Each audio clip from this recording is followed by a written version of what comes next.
अनुरागी संत आपके कल्याण का संकल्प कर ले। तो ठाकुर जी को, अब शब्द तो बड़ा खराब आ रहा है हमारे मुंह से, लेकिन चलो आ गया तो आ गया, जाने दो। हमारे ठाकुर हमसे नाराज नहीं होंगे। झक मार के भगवान को कल्याण करना पड़ेगा। यदि कोई संत तुम्हारे कल्याण का संकल्प कर ले तो। संत का मतलब वो संत इतने गुण जामे, हमारे जैसे का मत समझ लेना, नहीं तो हमारे पीछे लगो कि आप कल्याण का। हम कहे तो हम तो ईमानदारी से मनुष्य भी नहीं बन पाए, साधु बनना तो बहुत ऊंची चीज है।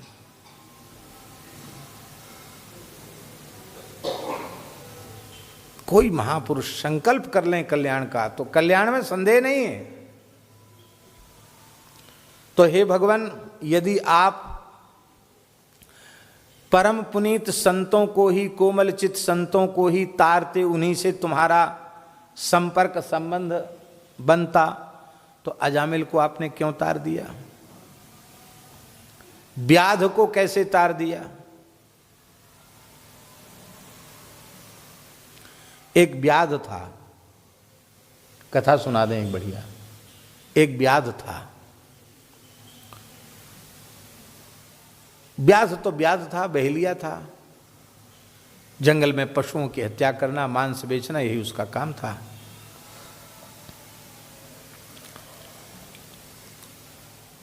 अब वो जानता नहीं था भजन, कथा, कीर्तन, सत्संग, कुछ नहीं जानता था। धर्म क्या है, ईश्वर क्या है, भगवान क्या है, मोक्ष, ये सब दूर की बातें थी। वो तो अपने अपने ढंग से था उसका जीवन। पर उसी जंगल में एक महात्मा रहते थे।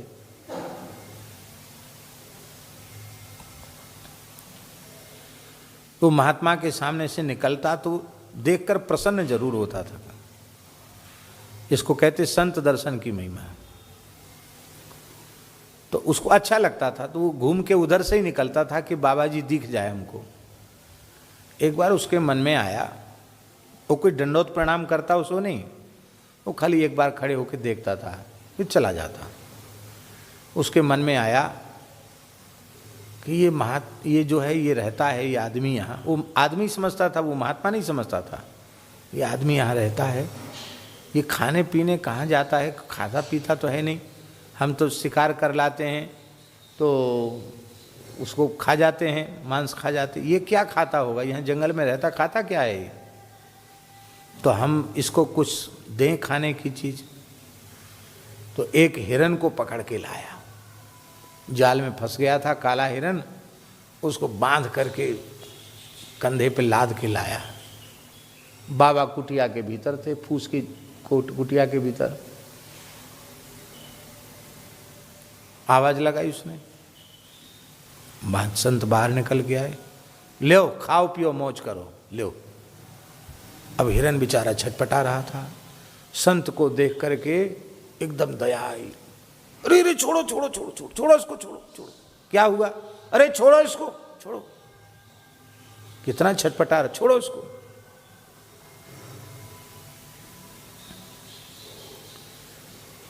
तो उस बहेलिया ने कहा, व्याध ने कहा कि तुझे पता नहीं है, एड़ी चोटी का पसीना एक करना पड़ता तब शिकार मिलता है। उस शिकारी अपने शिकार को छोड़ते नहीं है, इसको छोड़ देंगे तो तू क्या खाएगा?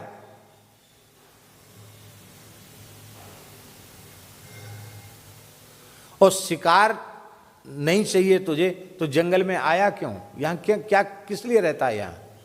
वो थोड़ी समझता था कि भगवत प्राप्ति के लिए भजन करते हैं।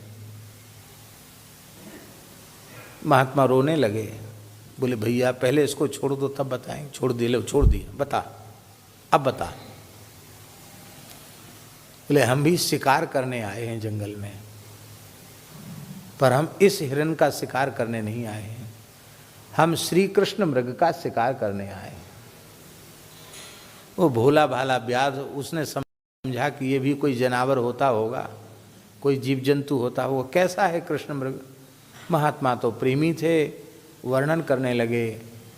नील सजल नील मेघ के समान जिनके श्रीअंग का वर्ण है, उज्ज्वल नीलमणि भी तिरस्कृत हो रही है।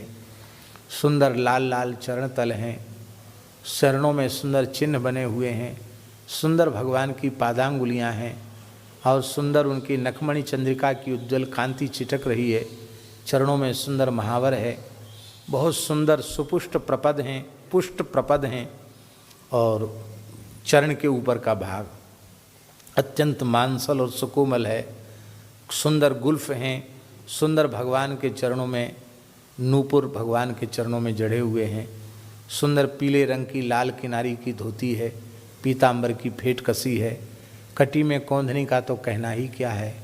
सुंदर दक्षिणावर्त गंभीर नाभि है, उदर में 3 रेखाएं हैं, सुपुष्ट वक्षस्थल है, उभरा हुआ वक्षस्थल है, आजानुलंबित विशाल चंदन चर्चित भुजाएं हैं, कौस्तुभ मणि भृगुलता की बड़ी सुंदर शोभा हो रही है और त्रिभंग ललित होकर भगवान अधर पर बंसी पधरा कर बजा रहे हैं। बड़ा सुंदर ग्रीवा है, बहुत सुंदर चिबुक है, ठोड़ी है, सुंदर सुवृत्त सुचिक्कन कपोल हैं, सुंदर नासिका है, लाल लाल अधर उत्तरोष्ठ हैं। क्या कहना, चंद्र किरण और कुंदकली को विलज्जित करने वाली दंत पंक्ति है। कर्णांत सुदीर्घ नेत्र हैं जिनमें करुणा का समुद्र उद्वेलित हो रहा है। सुंदर कमान के समान खिंची हुई भौहें हैं। सुंदर शुभ्र उन्नत सुचिक्कन सुदीप्त ललाट है, ललाट के मध्य में सुंदर ऊर्ध्वपुंड तिलक विराजमान है। सुंदर केसरयुक्त चंदन की खौर कढ़ी है, पत्रावली बनी है, घुंघराली अलकावली है, मकराकृत कुंडल हैं, सुंदर मयूर पिछ का मुकुट है। अधर पर बंसी पधराकर थोड़े तिरछे होकर के बांसुरी बजा रहे हैं। ऐसे नक्सिक श्री कृष्ण का वर्णन किया। अब वो सुन रहा है, उसने ये थोड़ी समझा कि भगवान है। सोचा हो सकता है इस तरह का भी कोई जंतु रहता हो जंगल में। बोला महाराज ऐसा कृष्ण मृग तो मैंने देखा नहीं, पर मैंने जब निश्चय कर लिया है कि हम तुमको एक न एक शिकार देंगे जरूर, तो हम अब इसी को पकड़ के लाएंगे। चला गया। अब इस प्रकार से खोजने लग गया कि इस तरह की हुलिया का कोई मिले। 3 दिन हो गया उसको खोजते खोजते, कहाँ मिले। एक भी माला नहीं फेरी उसने, एक नाम ही नहीं जपा, ना कोई दीक्षा लिया, कुछ नहीं।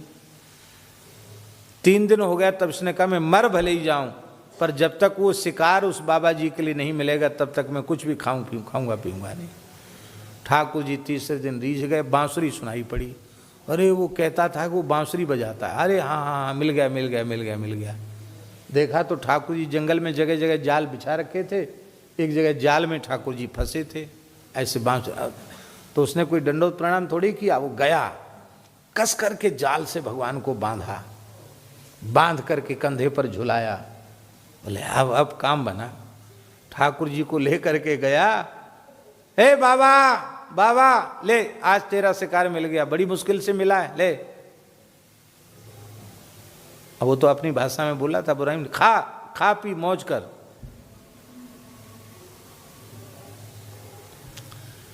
महात्मा बड़े दुखी हो गए, कुटिया में थे, सोचने लगे कि ये तो पीछे पड़ गया, ये बहेलिया पता नहीं आज 3-4 दिन पीछे आया है, आज कौन से जीव को पकड़ के लाया है।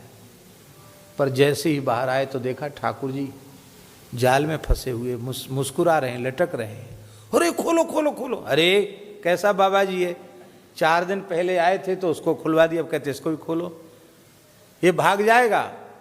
महात्मा ने कहा ये भाग कर कहीं जाने वाली नहीं। खुलवाया। बेटा तुम धन्य हो गए, जिनको प्राप्त करने के लिए हमने संसार छोड़ा, परिवार छोड़ा, अहर्निश भजन किया, वे साक्षात परब्रह्म परमात्मा सच्चिदानंद श्री कृष्ण हैं। ये तुम धन्य हो गए बेटा। महात्मा ने ठाकुर जी से पूछा हमको नहीं मिले, इसको क्यों मिल गए, इसके माध्यम से हमको क्यों मिले। तब उन्होंने कहा कि इसमें संत सेवा की भावना थी इसलिए मिल गए। ये भले ही नहीं जानता था संत होते क्या हैं, पर संत की सेवा करना चाहता था इसलिए मैं इसको मिल गया। तो 1-2 कथाएं नहीं हैं ऐसी, तमाम जरा नाम के व्याध की, धर्म नाम के व्याध की, तमाम व्याधों की, कणिक नाम की व्याध की कथा है। व्याध को आपने तार दिया,